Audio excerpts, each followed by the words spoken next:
তো গাইস আজকের ইন্ট্রোটা একদম মানে সব ইন্ট্রো থেকে হচ্ছে অনেক ডিফারেন্টভাবে দিছি, কারণ গাইস আজকে হচ্ছে হুজাইফার একটা নতুন বাসা দিব।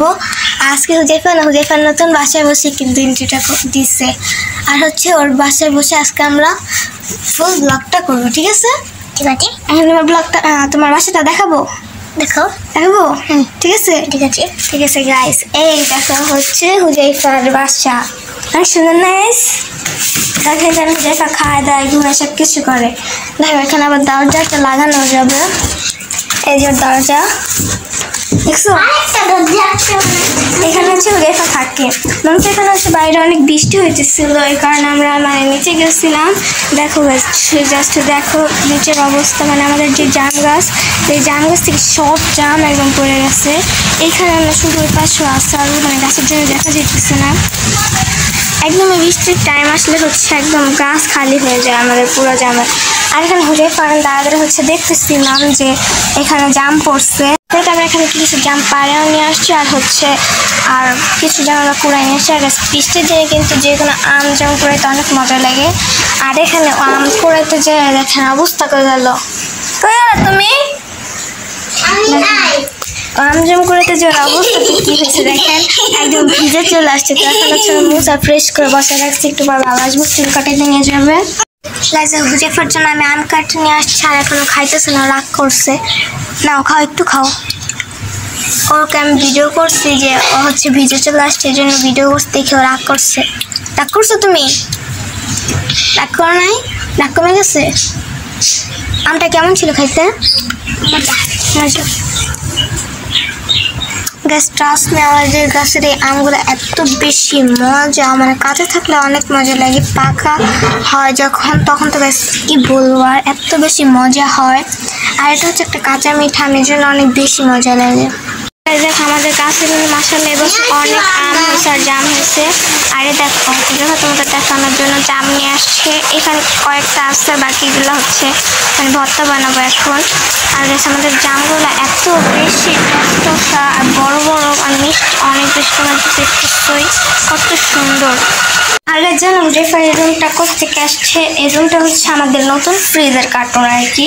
তো এটা এত বেশি বড়, দেখুন এই জন্যই হুজাইফার আমি অনেক সুন্দরভাবে থাকতে পারবো। আর ভিতরে দেখো ও এত মানে এত পরিমাণের উপর বালিশ টালিশ খাতাটা একদম নিয়ে আসে সুন্দর করে সাজায় রাখছে, বুঝছো। আর দেখাচ্ছে আমাদের নতুন ফ্রিজ, যেটা আজকে করছি। আর এই দেখো আমাদের আরেকটা জিনিস আছে, সেটা হচ্ছে জুতার রাখ, যেখানে আমরা এখানে হালকা ডেকোরেশন করছি। এখন আমাদের এখানে একটু ভালো করে ডেকোরেশন করার ইচ্ছা আছে। আর এখানে তো ফ্রিজে সব কক্সেট টক্সেট দিয়ে একদম ঘর টর সব এলোমেলো হয়ে আসছে। আর এই তো হচ্ছে আমাদের ফ্রিজ। দেখো এখানে হচ্ছে আমরা জাম মাখানোর জন্য একটুখানি লবণ আনছি, একটু মরিচ আনছি, অল্প কয়টা করে মাখাবো, কারণ শুধু আমি আর হুজাইফা খাবো, আর কেউ খাবে না। তো দেখো এটা এখানে জাম মাখাতে আসছি হুজাইফার রুমের ভিতরে। গাইস দেখো জামগুলো কি সুন্দর টসটা, সেরকম জাম দেখলে কার না খাইতে ইচ্ছা করবে। তারপর গাছ যেহেতু কালকে পরশুই ঈদ হবে, সম্ভবত পরশু দিন ঈদ আর কি, তো এই জন্যে হুজাইফা এখানে গাড়িটাকে ক্লিন করতেছে। আর গাছ ঈদের আগে কিন্তু সব কিছু পরিষ্কার করে রাখা প্রয়োজন, তো এই জন্যে আমরা হচ্ছে ঘর বসাইতেছিলাম, আর পাশে দেখি যে হুজাইফার গাড়িটা ক্লিন করতেছে। তারপর তো গাছ আমরা বিকেলবেলা চলে আসলাম হচ্ছে আমরা গোতের গরু দেখতে।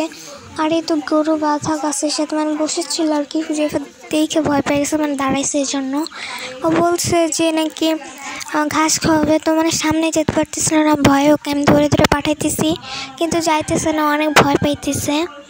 আর তারপর আবার বলছো নাকি ঘাস খাওয়াবে, মানে সামনে যেতে পারতেছে না, আবার বলে ঘাস খাওয়াবে। দেন যে হচ্ছে ছাগলের সামনে, মানে ছাগল দেখলে ভয় পায় না, গরু দেখলে ভয় পায়। দেন এখন হচ্ছে সাহস করে দিয়েছে গরুর সামনে, গরুর কাছে ঘাস খাওয়াবে, তাও ওকে আমার ধরে রাখা লাগতেছে।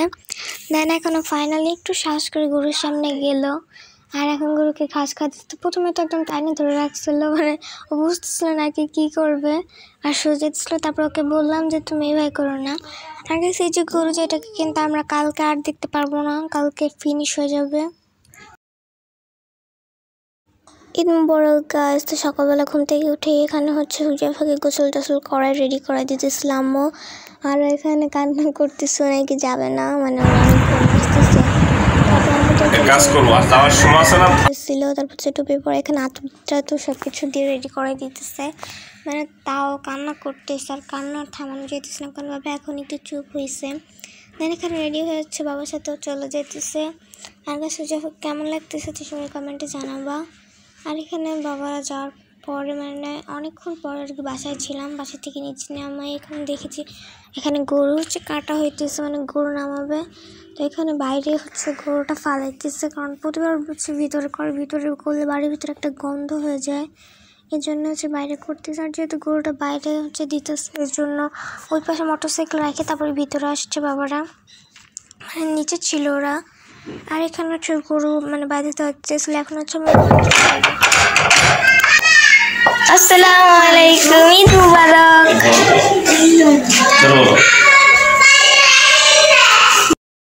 সেখানে হুজাইফার আসার পর হচ্ছে ঘুমাই গেছিলো, মানে হুজাইফা ঘুমাই গেছিলো আর কি। আমি একটা ঘুম দিয়ে উঠে এখন দেখি আম্মু হচ্ছে সব কিছু রেডি করতেছে। মানে এখানে ছিল হচ্ছে ডেজার্ট 2 রকমের, একটা হচ্ছে দই টাইপের কিছু একটা, আর হচ্ছে আমের পুডিং। এখানে দই যে আইটেমটা ওটার উপর দিয়ে হচ্ছে আমাকে কোকো পাউডার দিছিল যাতে একটু দেখতে সুন্দর লাগে। আর এই যে হচ্ছে আমের পুডিং, যেটা নাম হচ্ছে আমাদের গাছের আম দিয়ে বানাইছে। এখানে মিল্ক আর হচ্ছে আম দুইটা অ্যাডজাস্ট করে দেওয়া হয়েছে।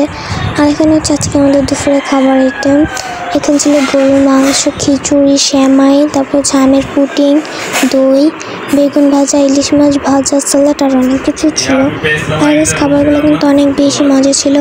কার কার এগুলো অনেক পছন্দ কমেন্টে জানাবো। আর কাছে আমাদের কিন্তু কোরবানির মাস্ট রেগুলার লাগবেই, এগুলো ছাড়া ঈদ জমেই না। বিশেষ করে হচ্ছে খিচুড়ি আর গরুর মাংসটা দেখতে অনেক সুন্দর ছিল। ঈদ মুবারক বাবা। এই তো এসে হুজাইফা বাবার কাছ থেকে সালামি বানা, চলো চলো আমরা সালামি নিয়ে আসি, চলো। আসসালামু আলাইকুম বলো। আসসালামু আলাইকুম। আসসালাম বাবা, কিসে সালামি দাও। কিসের সালামি? টাকা। কি সালামি দিতে হবে? এই যে সালামি। কয় টাকা? 300। 300? নতুন টাকা দিতে হবে। নাও 500 টাকা দিছি। হ্যাঁ নাও।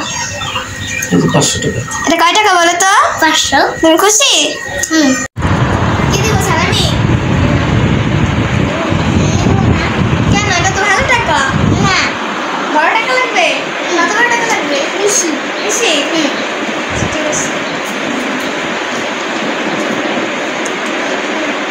খুশি? তারপর এখানে আমরা চলে আসছি হচ্ছে একটা রেস্টুরেন্টে খাইতে। আর এখানে হচ্ছে আমরা অলওয়েজ এই খাবারটাই খাই, ফুচকা। এখানে খাবারগুলো অনেক মজা। আর আমরা এখানে হচ্ছে নিয়েছিলাম একটা চটপটা, আমরা নিয়েছিলাম ফুচকা, আর এখানে কোল্ড কফি নিয়েছি। তারপর এখানে আমরা সকালবেলা ঘুম থেকে উঠে চলে যাচ্ছি হচ্ছে ফুপিদের বাসায়, মানে হচ্ছে ইফাতদের বাসায়। আগে সামনে কিন্তু মানে কোরবানিতে অনেক জায়গায় ঘুরতে যাই, এবার একটু বেশি ঘুরে ফেলছি, মানে আমরা দাদু বাড়ি গেছি, হচ্ছে আমরা অন্য ফুপিদের বাসায় গেছিলাম। সেগুলো হচ্ছে ব্লগ আমি অ্যাটেন্ড করতে পারি নাই, জাস্ট এতটুকুই দিতে পারছি। জানি না তোমাদের কাছে আমি কতটুকু কী করতে পারতেছি ব্লগে, তো গাছ তোমরা একটু ম্যানেজ করে নিও। আর এখানে হচ্ছে আমি চলে আসছি এলাঙ্কালি ব্রিজে। এই ব্রিজটা কিন্তু অনেক সুন্দর। আর এখানে এসে হচ্ছে আমরা একটু ঘুরতেছিলাম, দাঁড়াচ্ছিলাম। আর একটু হুজাইফা মোটরসাইকেলে মানে বসে আছে আর কি। আগে দেখো এই সানটা কত সুন্দর লাগতেছে, মানে এখানে দাঁড়িয়ে আমি অনেকগুলো ভিডিও করছি, মানে অনেক ভিডিও করছি একটা জায়গায়। আর এখানে হচ্ছে আমরা এখন ফাইনালি আবার যাইতেছি। আর গায়ের জায়গাটা কিন্তু আসলে অনেক সুন্দর। কে কে জায়গাটা চীনা রাষ্ট্র অবশ্যই আমাকে কমেন্টে জানাবা। আর এই দিক থেকে কিন্তু আমার ফুপির বাসায় যেতে হয়, এই জন্য প্রতিবার আমরা হচ্ছে দেখতে পারি আর কি জায়গাটা। দিন এখন হচ্ছে বিকাল টাইম, এই জন্য একটু বেশি জমজমাট। আর আমার ফুপির বাসায় যাইতে কিন্তু মানে আমাদের এখান থেকে প্রায় 2 ঘন্টার মতো লাগে, তো এই জন্য আমরা তারপরে ফুপিদের বাসায় আসার পর খাওয়া দাওয়া করলাম, রেস্ট নিলাম। তো এখন হচ্ছে চলে আসছি ফুপিদের বাসার পিছনে। আর এখানেও হচ্ছে ফুপিদের বাসার পিছনে একটা মানে ফুল গাছ আছে, গোলাপ ফুল গাছ, যেটা ফুপি লাগাইছিল। এটা কত সুন্দর গোলাপ ফুল ধরছে। আর এখানে হচ্ছে হুজাইফা তারাবাতি জ্বালাইতেছিল আর কি। দেন এখানে হচ্ছে বাবা ওদেরকে তারাবাতিটা জ্বালাইতেছিল। এখানে ইফাত আর হুজাইফা একসাথে তারাবাতি জ্বালাইতেছে। আর দেখো গাইস ইফাত কত ভয় পেয়েছে, হুজাইফা কিন্তু অনেক মানে তারাবাতি জ্বালাইছে জন্য অনেক সাহস হয়ে গেছে। দেখে মানে হচ্ছে মানে ওরা অনেক কাঁপাইছে জন্য বাবা ভালো করে ওদেরকে ধরাই দিল। আর এই দেখো ওরা কত সুন্দরভাবে ধরাইতেছে। আর গাছ আমাদের ব্লগটা আজকের মধ্যে এতটুকুই ছিল। সবাই ভালো থাকবা, সুস্থ থাকবা। আর গাছ আমাদের ভিডিওতে একটা লাইক দিয়ে দিবা। আল্লাহ হাফেজ।